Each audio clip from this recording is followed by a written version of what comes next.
Kendrick Mosley rêvait simplement d'un après-midi tranquille au bord de la piscine.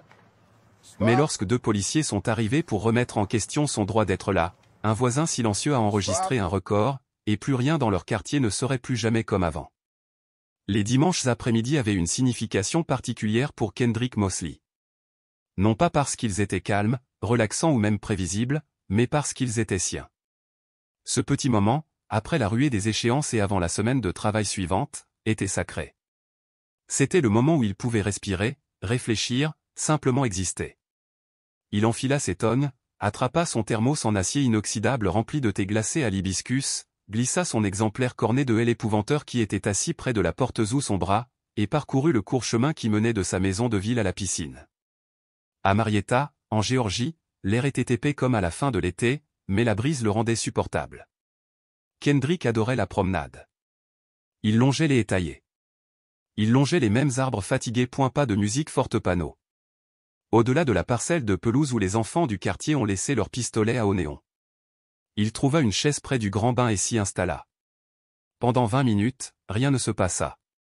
Il lut. Il sirota. Il ajusta ses lunettes de soleil et essaya de ne pas penser à lundi. Puis il aperçut le SUV noir et blanc de la patrouille qui dépassait lentement le portail. Il ralentit. Recula. 2 agents en sortirent. Ils ne marchaient pas avec empressement, mais avec cette détermination ennuyée, comme s'ils savaient déjà qui ils venaient chercher. Les épaules de Kendrick se tendirent. Il se redressa et referma doucement son livre. « Bonjour », dit le plus grand, la main posée sur sa ceinture. « Ça te dérange de nous dire ce que tu fais ici ?» Kendrick cligna des yeux. « J'habite ici. Je profite simplement de la piscine. »« Peut-on voir votre carte d'identité ?» demanda l'autre policier. Il avait la peau pâle, les traits anguleux et le genre de visage qui ne clignait pas souvent des yeux. Kendrick fouilla dans son sac. « Bien sûr. J'ai aussi ma carte magnétique. »« Il y a un problème ?» ?»« On a reçu un appel, » dit le plus grand, l'âge entrant. « On nous a signalé un individu suspect qui rôdait autour de la piscine. » Kendrick a remis son permis de conduire et sa carte clé délivrée par la communauté. « Suspect, comment ?» demanda-t-il. Ils ne répondirent pas. La carte fut remise à son partenaire, le caporal Bryce Fenwick, qui l'examina comme s'il n'avait jamais vu de plastique auparavant. Fenwick leva les yeux. « Vous avez dit que vous habitiez ici. Dans quel logement ?»« 412B, je l'ai acheté en avril. J'ai mon acte de propriété chez moi si tu veux venir. » Fenwick haussa un sourcil. 412B, hein. Ce n'est pas le profil qu'on voit habituellement pour cette adresse. Kendrick comprit le ton. Il l'avait déjà entendu, des mots polis chargés d'accusations. Il expira par le nez. « Écoutez, messieurs les agents, je ne cherche pas à créer de problème. Je suis juste là pour lire. C'est tout. » Tran feuilleta un petit bloc-notes. « Tu as des invités ? Quelqu'un d'autre est censé te retrouver ici ? » Non. Juste moi. Il y eut un silence. Un de ces longs silences où personne ne dit vraiment ce qu'il pense. Depuis le balcon du 2e étage de l'immeuble, de l'autre côté de la cour, quelqu'un observait. Tessa Brinley s'appuyait légèrement contre la balustrade, son téléphone à la main, le pouce sur le bouton d'enregistrement. Elle connaissait Kendrick. Ils n'étaient pas meilleurs amis, mais ils parlaient souvent surtout de leur chien, de la circulation sur Roswell Road et du restaurant thaïlandais qui livrait vraiment à temps. Elle n'aimait pas la façon dont les policiers se tenaient. Trop près. Trop décontractés dans leurs interrogatoires. Fenwick rendit lentement la carte magnétique. D'accord. On fait juste notre travail. Mais il ne partit pas. Il regarda autour de lui comme s'il attendait toujours que Kendrick fasse une erreur. Tu comprends, n'est-ce pas, ajouta Tran. Ce n'est pas à propos de toi. On doit juste vérifier quand on reçoit des appels. Kendrick se leva. Je comprends que tu sois ici parce que quelqu'un pensait que je n'avais rien à faire ici. Personne n'a répondu à ça. En bas de la rue, une autre voisine a promené son Golden Retriever devant le portail de la piscine et a à peine eu un coup d'œil. Kendrick ne criait pas. Il n'élevait pas la voix ni n'exagérait ses droits, comme on pourrait s'y attendre de quelqu'un dans sa situation. Il avait appris depuis longtemps que plus il parlait fort, moins on l'écoutait. Il est donc resté mesuré. Toujours debout, Il regarda l'officier Tran dans les yeux. Laissez-moi vous poser une question. Est-ce que la personne qui m'a appelé a dit que ce que je faisais l'avait mis mal à l'aise? Tran se gratta le cou. Ils ont juste dit qu'il y avait un homme qu'ils ne reconnaissaient pas assis près de la piscine. On aurait dit qu'il n'habitait pas ici. Aucune mention de menace? De dispute? De trouble? Non. Je suis alors juste un gars assis au bord de l'eau, lisant un livre et sirotant du thé. Le caporal Fenwick a fait claquer son stylo. Monsieur, nous ne passons pas d'appel. Nous répondons simplement. Et en ce moment même, nous répondons. Kendrick gardait ses mains visibles, sa voix ferme. Je comprends. Mais ce que je dis, c'est que je vis ici depuis des mois. J'ai payé ma cotisation comme tout le monde. Si quelqu'un peut appeler la police pour ça, alors qu'ai-je le droit de faire exactement? L'air entre eux devint tendu. Fenwick fit un pas en avant. Tu n'as pas besoin de te mettre sur la défensive. Kendrick ne bougea pas, je ne suis pas sur la défensive. Je suis sincère. D'accord, monsieur, interrompit Tran. N'envenimons pas la situation. Pouvez-vous nous confirmer une fois de plus, vivez-vous seul? Y a-t-il quelqu'un d'autre dans la résidence? Kendrick expira lentement. Je vis avec ma sœur. Elle travaille de nuit. Je ne rentrerai pas avant ce soir. Pas d'invité. Pas de bruit. Rien d'illégal. J'essaie juste de profiter de l'endroit pour lequel je paie. Fenwick a écrit quelque chose dans son bloc-notes. Il n'a pas précisé quoi. Puis il est revenu en arrière. Pouvez-vous nous emmener à l'unité? Kendrick cligna des yeux. Maintenant? Si cela ne te dérange pas. Cela le dérangeait. Mais il savait aussi ce qui pourrait arriver s'il refusait. Depuis son balcon, Tessa appuya sur « Enregistrer ». Elle n'entendait pas tout, mais elle discernait le langage corporel de Kendrick, calme, immobile, mais visiblement fatigué par ses échanges. Elle zooma légèrement. L'un des officiers se tenait beaucoup trop près, envahissant son espace d'une manière lente et délibérée qui ressemblait plus à de la domination qu'à de la sécurité. Maman a appelé sa fille adolescente de l'intérieur. Attends, dit Tessa sans se retourner. Il faut que je filme ça. De retour à la piscine, Kendrick secoua la tête. Je ne suis pas à l'aise de te laisser entrer chez moi alors que je n'ai rien fait de mal. Cela a semblé être un défi. Fenwick plissa les yeux. Alors comment savons-nous que vous vivez vraiment là? Kendrick a montré sa carte d'identité. Parce que mon nom correspond à l'adresse. Parce que je t'ai montré ma carte d'accès à la piscine. Et parce que je sais combien de places de parking sont incluses dans le logement. Tran changea de position. Écoute, tu as l'air d'un type raisonnable. Soyons clairs. On essaie de vérifier ta présence. C'est tout. Personne ne t'accuse de quoi que ce soit. Mais tu le hais, dit Kendrick. Tu refuses de le dire ouvertement. Ça faisait mal. L'air était serré. Mais personne ne parlait. Puis, de l'autre côté de la cour, une autre voix retentit. Il habite là-bas. Tout le monde s'est retourné. Tessa, maintenant debout au bord de son balcon, brandit son téléphone. Il habite ici. C'est Kendrick Mosley. Unité 412B. Je le vois promener son chien tous les matins à 6h30. Il habite ici depuis avril. Les deux officiers hésitèrent. Madame, veuillez rester sur votre propriété, a crié Fenwick. Je suis sur ma propriété, rétorqua-t-elle. Et je filme ça, parce que j'en ai vu assez pour savoir comment ça se termine. Kendrick leva les yeux vers elle et lui fit un léger signe de tête en guise de remerciement. Ce moment le voisin, l'appareil photo, l'exposition a changé l'énergie.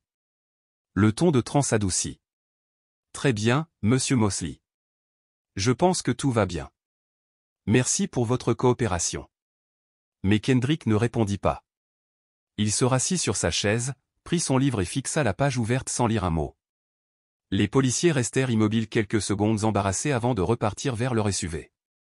Alors qu'ils s'éloignaient, Kendrick se pencha en arrière et ferma les yeux. Mais son après-midi était déjà terminé. Et à mesure que le soleil avançait, les questions le consumaient. Tessa Brinley resta à la balustrade de son balcon plus longtemps qu'elle ne le souhaitait. Elle regarda le 4x4 de patrouille se diriger lentement vers la sortie, puis s'arrêta, observant les policiers parler par la vitre fendue avant de disparaître enfin. Il fallut une minute avant que le bruit des pneus sur le gravier ne s'estompe complètement. C'est seulement à ce moment-là qu'elle baissa son téléphone. À l'intérieur, sa fille Mera jeta un coup d'œil par la porte. « Pourquoi les filmiez-vous » Tessa se retourna, tenant toujours son téléphone comme s'il était fragile. Parce que ce genre de choses ne finit pas toujours bien. Et si quelque chose était arrivé, je n'aurais pas été le voisin qui n'aurait rien vu. Mera fronça les sourcils. Mais il ne s'est rien passé, n'est-ce pas? Tessa marqua une pause. Ça ne veut pas dire que c'était bien. Au bord de la piscine, Kendrick restait assis, immobile.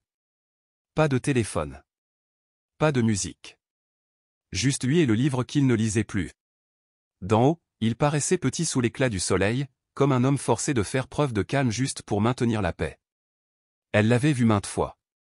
Promenant son mélange de céréales bizarres. Récupérant son courrier en pantoufles.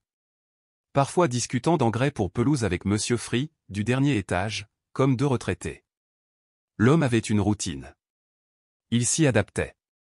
Mais aujourd'hui, il avait été marqué. Tessa revoyait la vidéo qu'elle avait prise. Il n'y avait pas beaucoup de son, mais l'image en disait long.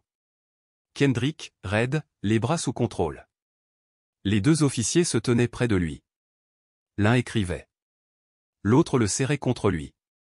Le genre de scène qui n'a pas besoin de volume pour s'expliquer. Elle a appuyé sur « Enregistrer » et l'a sauvegardé dans le cloud, juste au cas où. Pendant ce temps, Kendrick était toujours à la piscine. Mais il ne se détendait pas. Il fixa la même phrase dans son livre pendant plusieurs minutes avant de finalement le fermer et de ranger ses affaires. Ses muscles le faisaient souffrir d'une étrange façon non pas à cause d'un effort physique, mais à force de retenir trop longtemps. Ce n'était pas exactement de la colère, pas encore. C'était plutôt cette brûlure lente et amère qui s'enflamme quand on touche sa dignité une fois de trop en trop peu de temps. Comme si on vous tapait la tête encore et encore jusqu'à ce que l'irritation devienne plus vive, dangereusement proche de la violence. En retournant vers son appartement, il évita tout contact visuel avec le couple qui discutait près des cours de tennis. Ils avaient bel et bien vu la police. Ils n'avaient pas dit un mot. À l'intérieur, le léger clic du climatiseur annonça sa mise en marche. Il posa son sac et se dirigea vers la cuisine, versa le reste de son thé glacé dans l'évier et resta là, silencieux. Au bout d'un moment, il sortit son téléphone. 2 messages de sa sœur, Alina Mosley, demandant des nouvelles de la piscine. Un appel manqué d'un numéro inconnu, probablement encore celui de l'association de propriétaires. Il les ignora tous. Puis on frappa à la porte. Pas fort. Juste 3 coups. Poli, mais sec. Il vérifia le Judas. C'était ça. Il hésita, puis ouvrit la porte. Elle n'a pas attendu qu'il parle. J'ai tout enregistré. Je me suis dit que ça pourrait te plaire. Kendrick cligna des yeux, incertain pendant un moment. Sérieusement? Ouais, dit-elle en lui tendant son téléphone. Je pensais qu'ils insistaient trop. Tu n'as rien fait, et ils n'ont pas lâché prise. Ça n'allait pas. Il regarda la vidéo. Il se vit debout, mal à l'aise mais serein. Il observa la posture de l'officier, observa à quel point il se rapprochait. Quand ce fut terminé, il leva les yeux. Merci. Vraiment? Tessa haussa les épaules. Tu ne devrais pas avoir besoin d'être surveillé juste pour être traité comme une voisine. Il y eut un silence entre eux. Puis elle ajouta, si jamais tu as besoin de quelqu'un pour te soutenir auprès de l'association de copropriétaires, pour déposer une plainte ou quoi que ce soit, je suis là. Kendrick la regarda vraiment, et hocha lentement la tête. J'apprécie cela. Il ne dit pas grand-chose d'autre. Pas sur le moment. Mais son geste fit germer en lui quelque chose qui était enfoui sous des couches de tolérance, de silence et de résignation. Tessa retourna vers son appartement. Kendrick resta quelques secondes de plus devant sa porte, tenant toujours son téléphone comme s'il pesait plus lourd qu'il ne le devrait. Ce n'était pas parce que ce moment était passé qu'il était prêt à le lâcher. Kendrick ne dormit pas beaucoup cette nuit-là. Il resta allongé dans son lit, les yeux ouverts, les bras croisés derrière la tête, écoutant le léger tic-tac de l'horloge murale qu'il détestait mais qu'il n'avait pas remplacée. La maison était silencieuse. Pas de circulation. Pas de disputes étouffées à travers des murs fins comme du papier. Juste le silence et l'écho du jour, diffusé en boucle. Il ne cessait de revoir le visage de Fenwick. Cette lente inclination. Le ton de sa voix. La façon dont il regardait Kendrick non pas comme un propriétaire, ni comme un professionnel concevant des interfaces hospitalières pour gagner sa vie mais comme quelqu'un de méfiant, quelqu'un qui n'avait rien à faire près de l'eau. Mais ce qui hantait le plus Kendrick, c'était qu'il l'avait vu venir. Les signes s'accumulaient depuis le jour où il avait conclu l'achat de la maison. Il refusait simplement de l'admettre. Comme l'email de l'association des propriétaires il y a quelques semaines. Rappel à tous les résidents, veuillez éviter de maintenir ouvertes les portes communes pour les invités. Il a atterri dans sa boîte de réception le lendemain du jour où il a tenu la porte ouverte à un livreur, un acte dont M. Irouin a été témoin, sans même lui dire bonjour. Ou la façon dont certains voisins ont subtilement rapproché leurs enfants lorsque Kendrick est décédé avec Bruno, son chien de sauvetage maladroit qui s'intéressait plus aux papillons qu'aux gens. Ou le père qui l'a discrètement enregistré sur son téléphone pendant que Kendrick attendait devant le bureau de location un colis. Et puis il y a eu l'affaire de la poubelle. Ça m'a fait mal. Chaque jeudi, l'association de propriétaires envoyait des avis de poubelles mal rangées. Kendrick en avait reçu 3, alors même que sa poubelle était toujours soigneusement rangée contre le mur. Il a finalement frappé à la porte du bureau et a demandé à voir les preuves. Le responsable a feuilleté un classeur et lui a montré une photo granuleuse de l'unité d'un autre individu avec un numéro complètement différent. Aucune excuse. Juste, on mettra le fichier à jour. Chaque incident semblait mineur, peut-être inoffensif pris isolément. Mais ensemble, il comptait. Il sortit du lit et ouvrit son ordinateur portable. La lueur lui piquait les yeux, mais il s'en fichait. Il a commencé à classer ses dossiers, capture d'écran, courriel de l'association de propriétaires, photo de sa terrasse nettoyée après de fausses plaintes. Le SMS de l'équipe de paysagistes qui avait un jour admis avoir été chargé de revérifier sa cour latérale, alors que personne d'autre ne l'avait fait. Il a ouvert un dossier intitulé « Pour l'incident Roe » et a ajouté la vidéo de Tessa. Il a ensuite créé un deuxième dossier, Pattern. Ce n'était pas un après-midi. Ça faisait longtemps que ça n'avait pas eu lieu. Vers 2 heures du matin, Alina rentra de son service d'infirmière. Elle trouva son frère assis à la table de la cuisine, en train de taper sur son clavier. Elle laissa tomber ses clés dans le bol et se frotta la nuque. « Tu veilles tard. » Kendrick ne leva pas les yeux. « Je n'ai pas pu dormir. » Elle s'est approchée et a vu la vidéo diffusée sur son écran. « Oh, dit-elle doucement. C'est encore arrivé. » Il hocha la tête.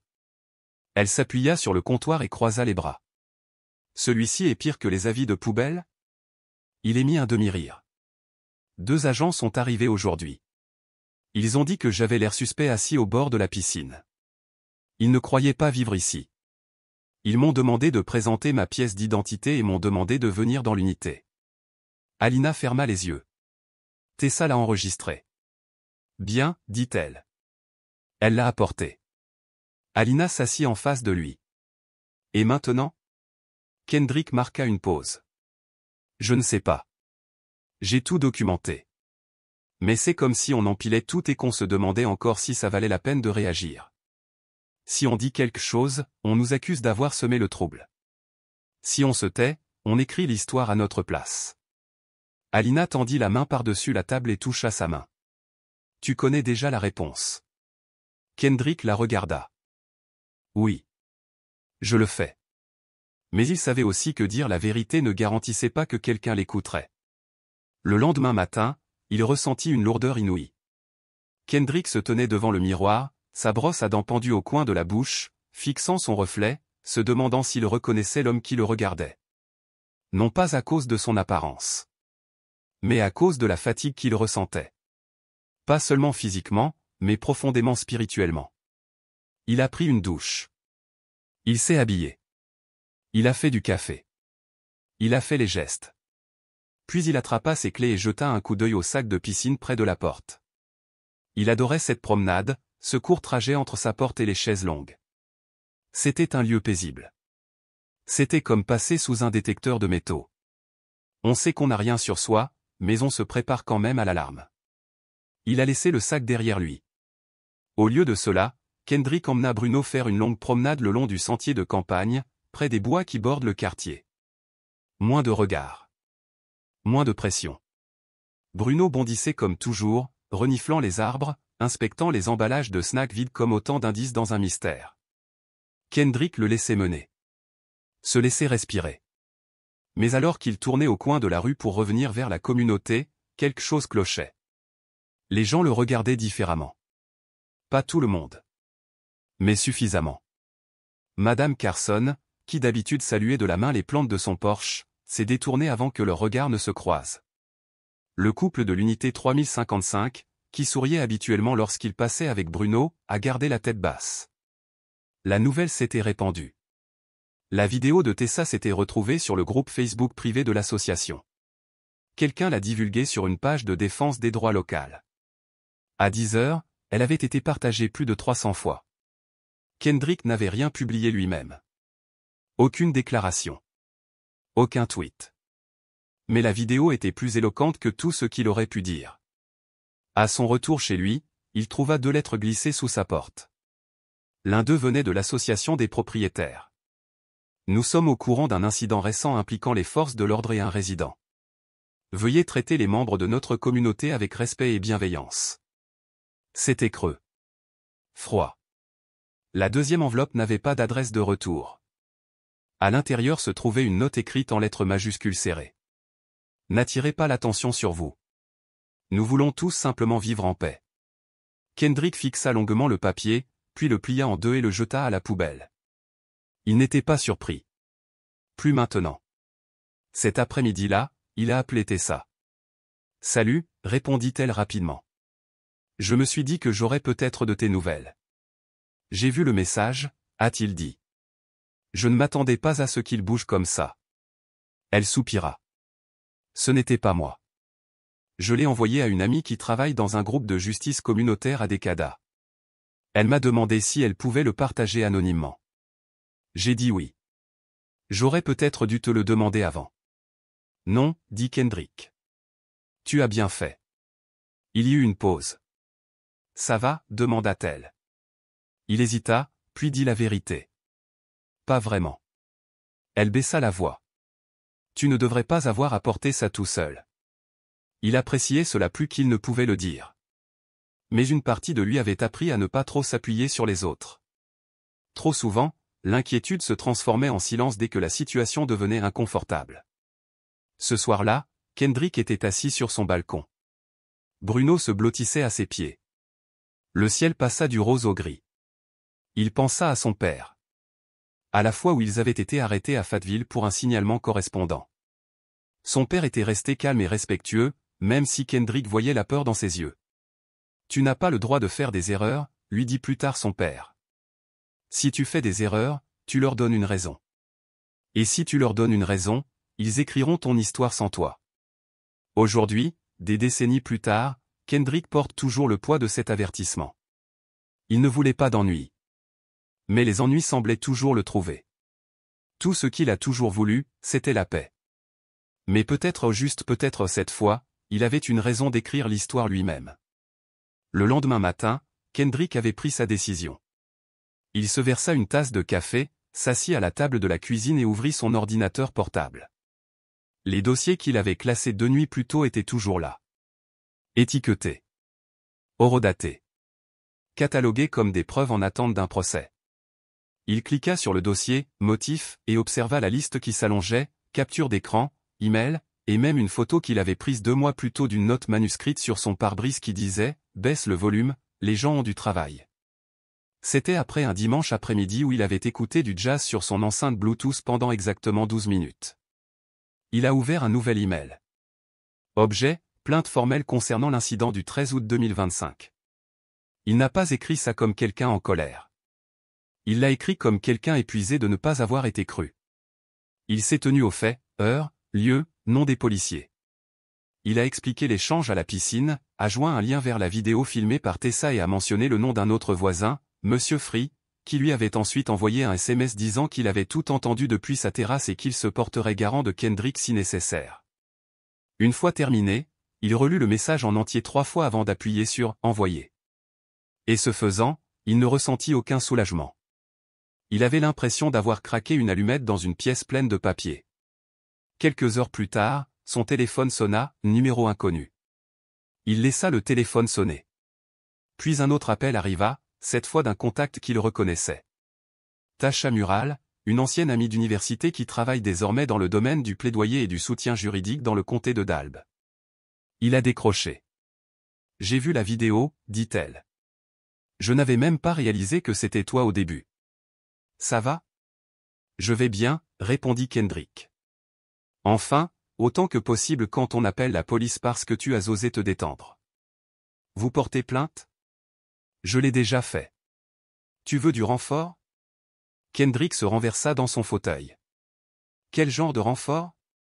Eh bien, dit-elle, on peut commencer par faire pression. Les médias ne sont pas toujours à l'écoute, mais si on rassemble quelques voix supplémentaires, les choses pourraient bouger. Tout le monde ne se soucie pas du harcèlement d'une personne. Mais les gens se soucient de la politique. Il hésita. Je ne cherche pas à faire la une des journaux. Je comprends, dit-elle. Mais ça ne te concerne pas que.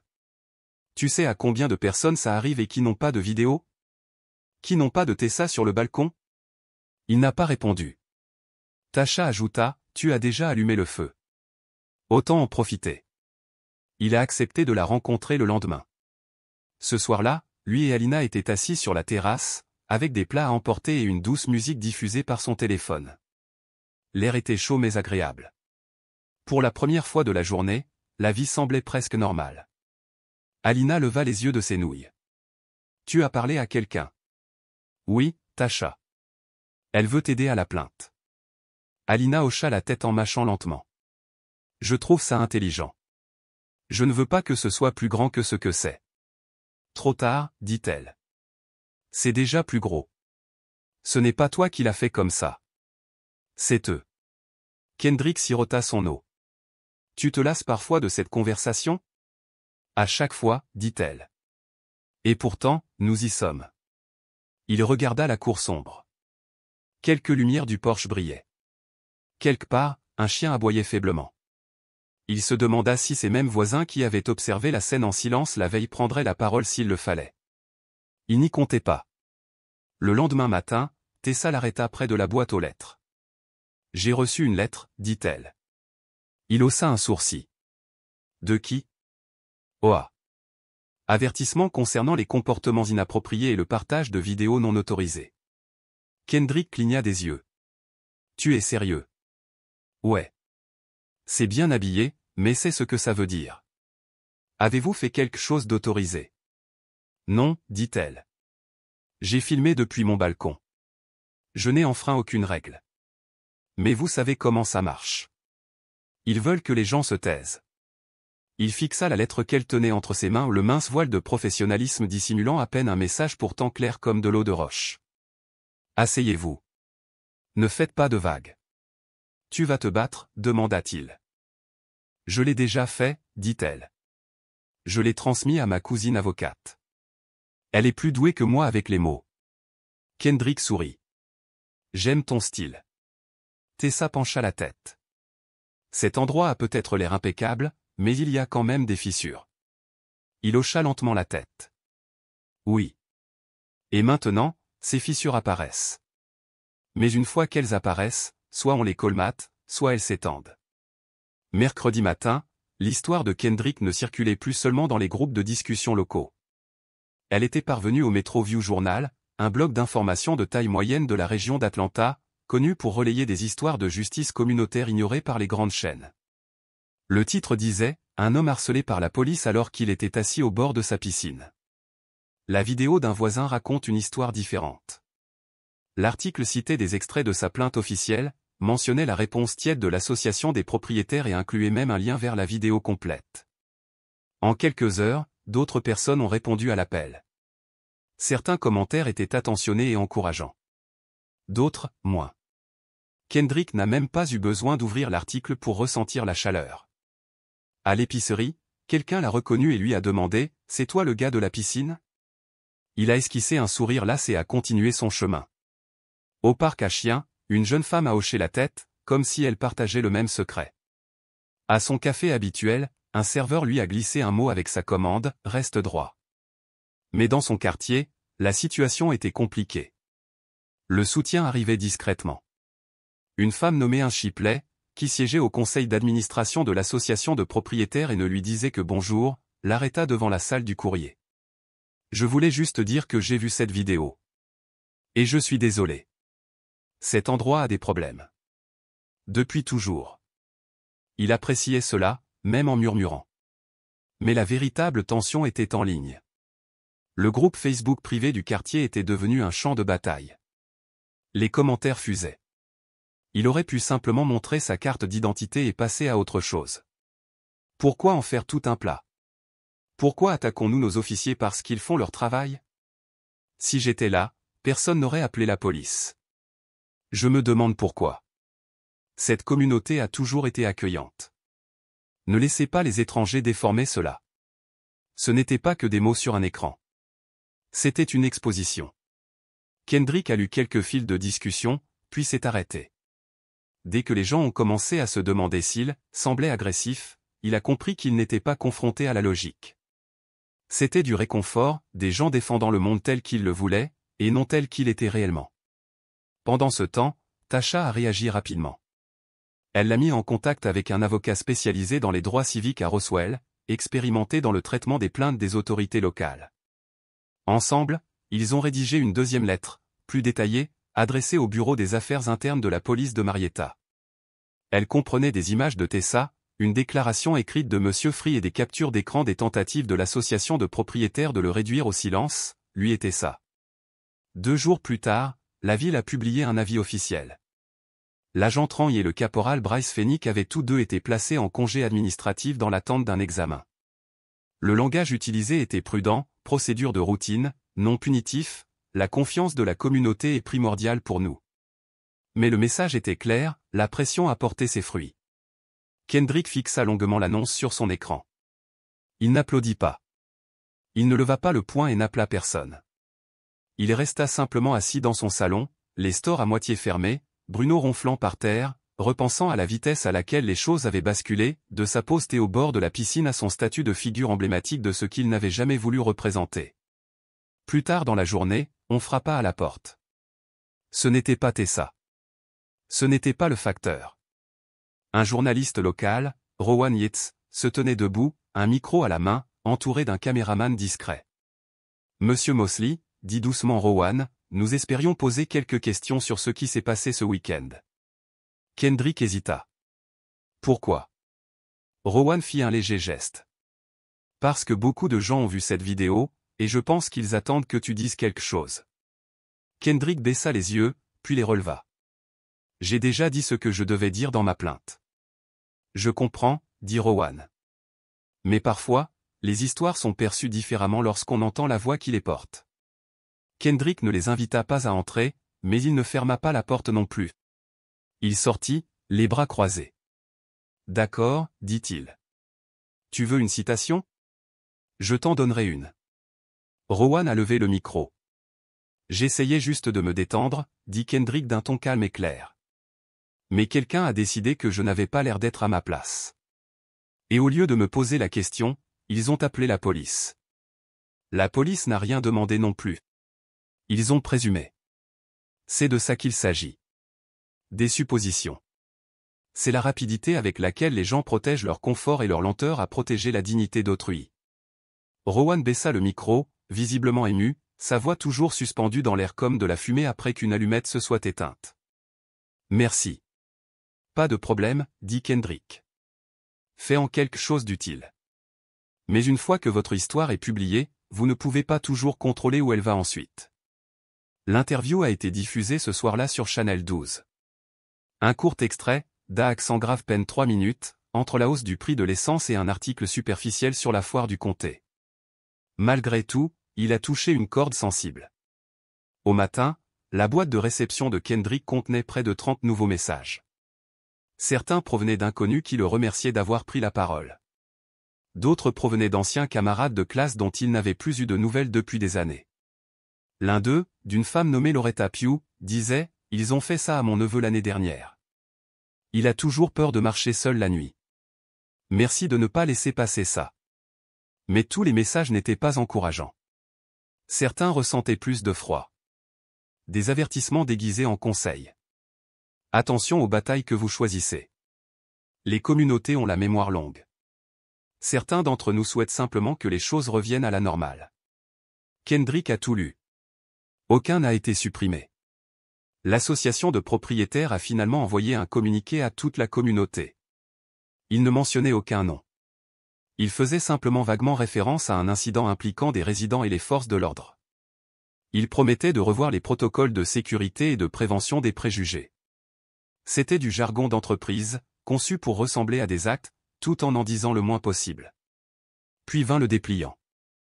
Assemblée d'urgence de l'association des propriétaires. Samedi.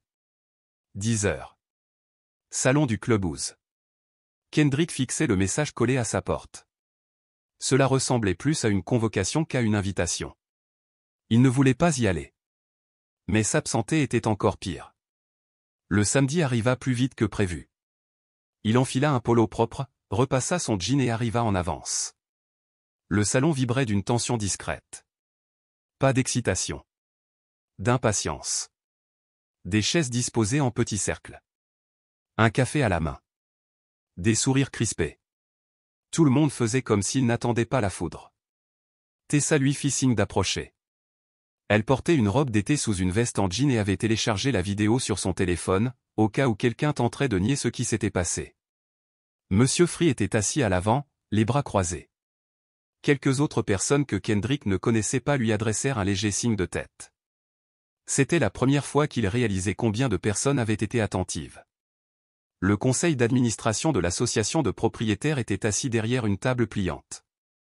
Un Shipley, qui s'était discrètement excusé plus tôt dans la semaine, était assise à une extrémité, un bloc-notes sur les genoux. À côté d'elle se trouvait Trevor Lagne, le président de l'association, la cinquantaine, un homme toujours habillé comme s'il était à 10 minutes d'une excursion en bateau. Ce jour-là, il semblait ne pas avoir dormi. Il a tapoté sur le micro et s'est éclairci la gorge. Bonjour. Merci d'être venu si vite. Je serai bref. Quelqu'un au fond toussa bruyamment. Quelques rires suivirent. Trevor a continué. Nous avons tous vu la vidéo. Je tiens à préciser que nous entendons vos inquiétudes. Aucun résident ne devrait se sentir en danger ou mal accueilli chez lui. Kendrick se pencha en avant. Et puis vint l'inévitable pivot. Nous reconnaissons que certaines de nos politiques et hypothèses peuvent ne pas refléter le type d'environnement inclusif que nous souhaitons que ce quartier représente. Ce n'était pas grand-chose. Mais c'était déjà quelque chose. Puis Tessa se leva. Allez-vous présenter des excuses officielles à Monsieur Mosley? Trevor regarda autour de lui. Nerveux. Nous examinons toutes les étapes qui ont conduit à l'incident. Ce ne sont pas des excuses, a-t-elle déclaré. Des murmures s'élevèrent. Kendrick ne s'attendait pas à ce qu'elle prenne la parole. Mais il lui en était reconnaissant. Inz leva la main. J'aimerais proposer que nous formions un comité communautaire pour réviser les protocoles de surveillance de quartier et améliorer la formation sur les préjugés. Des hochements de tête suivirent. Puis, derrière, une surprise. Béatrice Rowan se tenait debout. Enseignante à la retraite. L'une des premières à s'installer dans la communauté en 1997. Je me souviens quand les Jefferson ont emménagé en face de chez moi, a-t-elle dit. Les gens disaient la même chose. Qu'ils n'avaient pas leur place. Que les choses allaient changer. Et devinez quoi? Elles ont changé. Pour le mieux. On ne recule pas. Quelques personnes ont applaudi. Kendrick se leva et prit une inspiration. Je n'ai rien demandé de tout ça. J'essayais juste de profiter de mon week-end. Je ne suis pas là pour faire honte à qui que ce soit. Mais j'attends d'être traité comme un voisin. Pas comme une menace. Pas comme un point d'interrogation. Il regarda autour de lui. Personne ne l'interrompit. J'espère que nous ne sommes pas là juste pour discuter.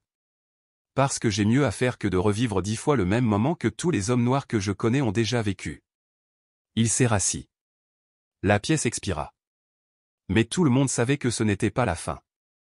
C'était juste le moment où les gens devaient décider de quel côté ils étaient. Les jours qui ont suivi ont été différents.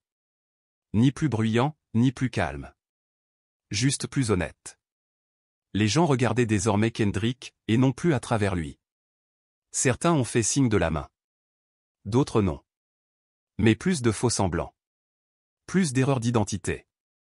Plus de vagues allusions à la sécurité. Mardi, Kendrick a reçu un appel des affaires internes. Une voix calme l'informa que les agents Haley et Fenwick avaient été mis en congé en attendant l'enquête. Nous aimerions également planifier un entretien de suivi, ont-ils déclaré, pour clarifier votre déclaration et nous